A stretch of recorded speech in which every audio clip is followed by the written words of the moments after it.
Alright guys, so we're going to start this CR250 build from the engine cases up. So as you can see, we have these laid out. The motor's been torn down. All the bearings are being pulled out.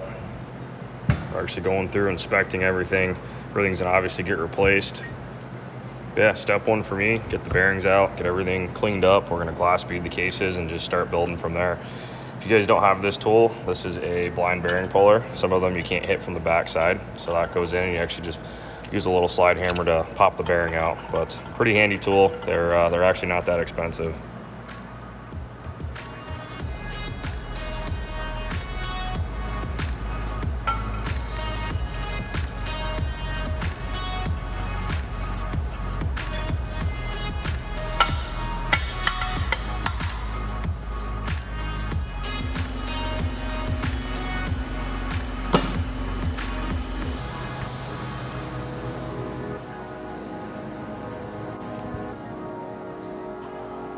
And that's where it's heading.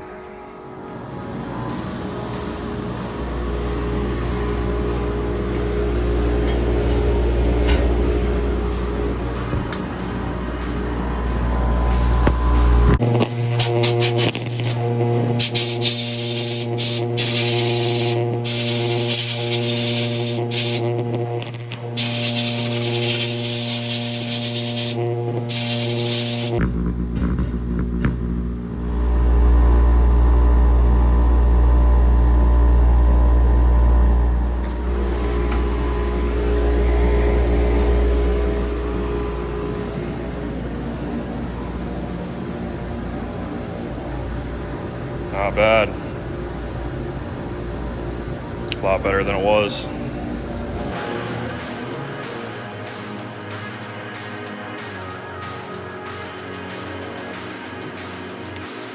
There's a little before and after. Really just gives it that fresh look.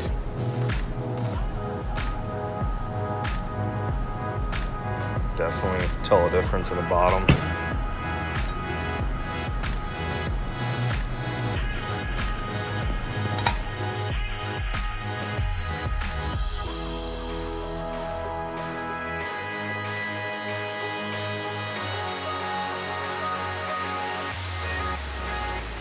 So there they are, guys, all cleaned up, ready to go. We're gonna get all the new bearings installed, get everything prepped and ready just for reassembly. So let's check out some of the other parts that we actually ordered for this build. We don't mess around when we rebuild stuff, so we generally replace everything. Being a 2003 that we started with, I mean, we're replacing everything from all the engine case bolts, pretty much all the OEM rubber hoses, right down to the vent hose that goes in between the two engine cases, water pump shaft, pretty much everything. Everything that we can get right now from them, you know, fender grommets, dowel pins. There's a bunch of different parts sitting here. Garage buddy kit from Wiseco, crank, gaskets, piston, pretty much everything you need. Went with the FMF raw finish exhaust. It's gonna look killer on there. All the chassis bearings from linkage to steering stem. This transmission bearing kit actually goes with that. New radiators, hoses, clutch basket, plates and springs, of course. Brake pads. Now we're gonna be reusing the front caliper with our kit. So we are gonna rebuild the caliper with a caliper rebuild kit. So we're gonna replace all the seals and everything internally on that, which is this guy. So we like to pull all that apart. Similar deal to the cases, we glass bead everything and clean it, put it back together. Fly for the levers. Just a couple little billet pieces. I did order a lot of OEM already, but I ordered this just in case we ran out of some other bolts. So that should help get the body work on there. Front brake line. The suspension, we're gonna go with the fork seals, oil seals and dust seals, and of course all the bushings. Forks are gonna get all rebuilt. And then the rear kit, everything from seal head to bump stop to the actual bladder on the shock. Works connection skid plate. And we're replacing the actual radiator guards with some red ones and just the red side shrouds. So overall, I mean, there's a handful of parts sitting there. There's a bunch that aren't pictured yet, from obviously our kit, the rear fenders, you know, all the other pieces that go into making a trike, like axle, wheels, and hubs and everything like that. But here's a quick view of what it's actually going to look like with the parts that we're using. So a lot of these you're not really going to see, obviously, once they're all inside the motor. I just wanted to show you guys how in depth we go with OEM parts. I mean, we even ordered a brand new kickstart lever from OEM. Probably not even going to use it. I'm probably going to use my new billet kicker, which is a shorty, but there's nothing like having the new knuckle, and I wanted to just have the OEM one just in case.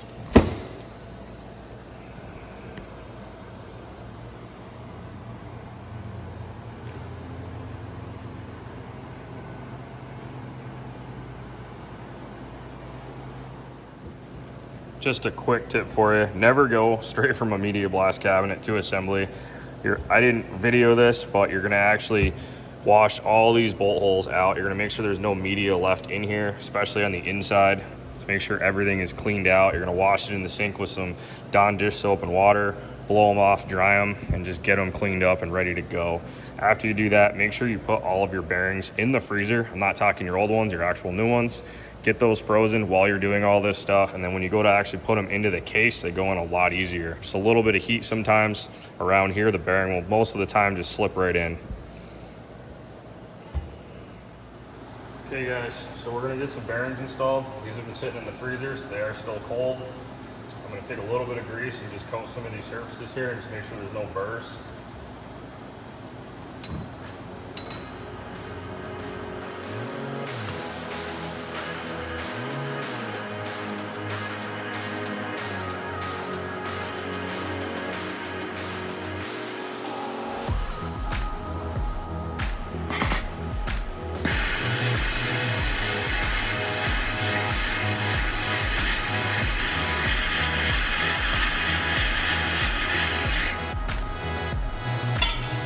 Just remember, some of these bearings have bearing keepers, so pay attention to the edge of your bearing when you're sliding this in. You don't want to have it obviously the other direction.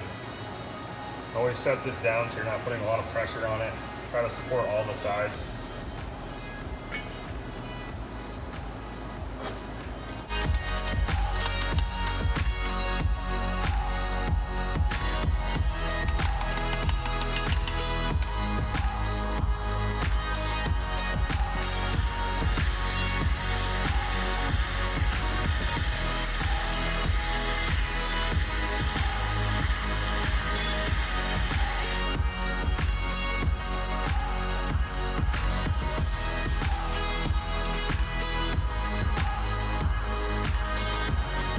Switch out to the larger bearing installer.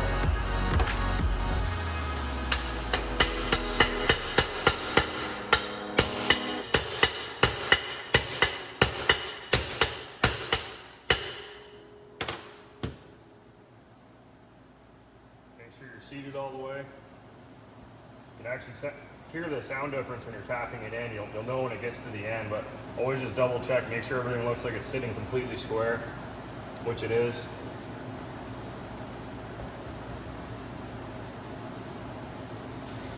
When I'm talking about the bearing keepers, that's these guys right here. That's gonna go right down in there. I like to use a little bit of red Loctite on these.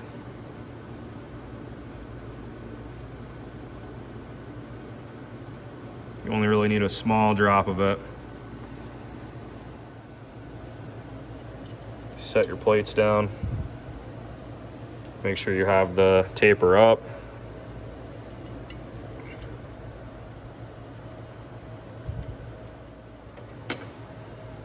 Make sure you're using the correct size screwdriver.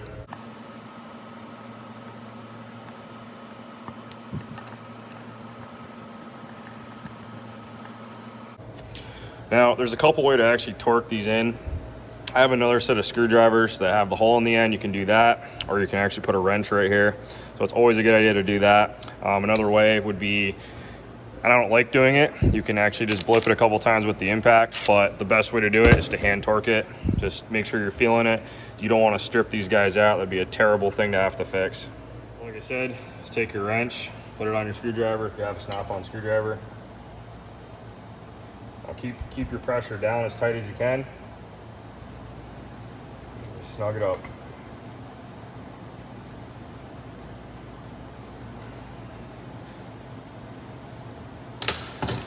On to the next case.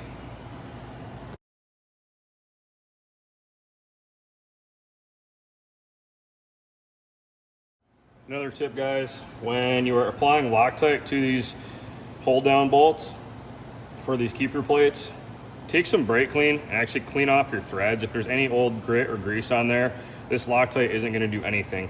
You definitely want to get this as clean as possible. Make sure your threads on the cases are completely clean and oil free before you put any Loctite on them.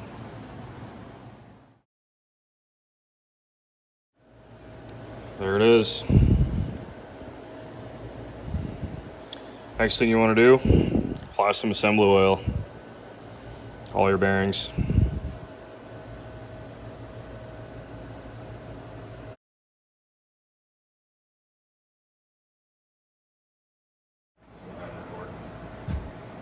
Okay guys, so the next step, we're going to put the crank in. Now, do not just set this in there and just beat on it with a hammer. You're going to mush the end. Another thing I've seen guys do, which is fine, they put a pipe over here and actually tap it in, but the correct way to do it is to use a press. You don't want this thing you don't want the webs to get mush, you don't want anything to change on the crank. So we're gonna very carefully press this in. So let's just take a walk over to the press.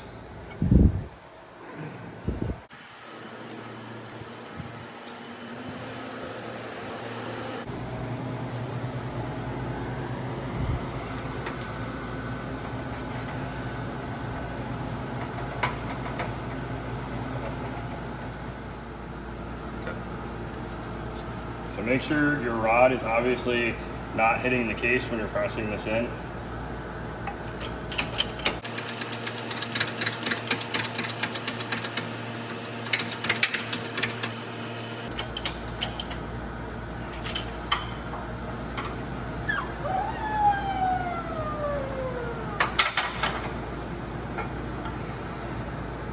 Check for your gap right here. You can always feel it when you're stopping, when you're pressing. Don't go any farther than that, you will actually damage the crank. So that's how I like to put them in. Always inspect your transmission when you have the bike apart. Everything on this bike was in great shape. It was a low hour bike from what I saw internally.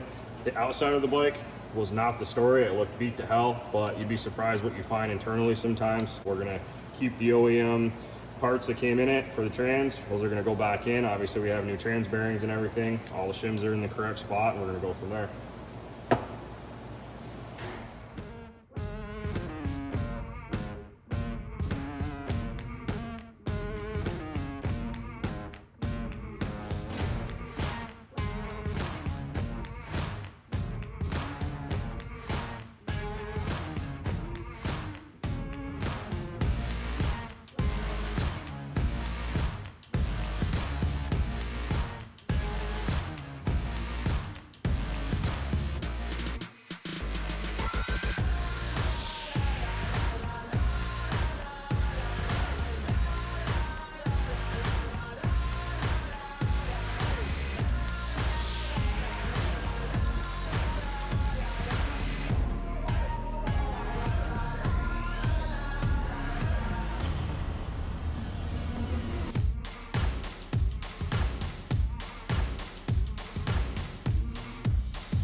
There it is, guys. So as you can see in the video, I went back through and hand torqued everything. Always go in a crisscross pattern when you're doing that. You don't want to just torque on one side and then go to the other. You want it to actually walk down evenly. Make sure your crank spins freely. Always check for your gaps on each side. I like to put the seals in after because when you're sliding these shafts in, you can actually catch the edge of the seal and nick it. So I always put it in after with a little bit of grease. Again, make sure there's no burrs on there. Another trick for an older bike, being it's an 03, a little bit of Yamabond 4 for some insurance.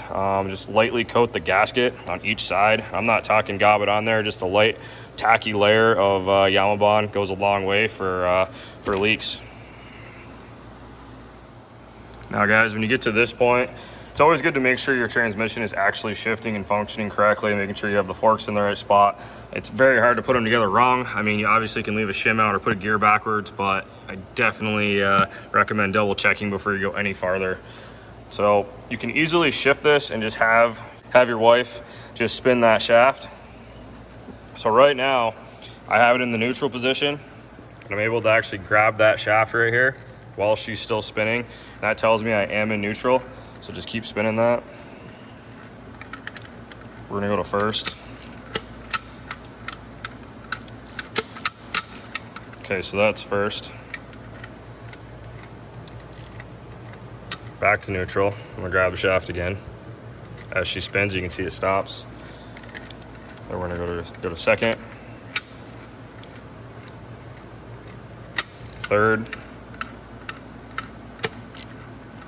Spin it a little quicker. There you go, fourth.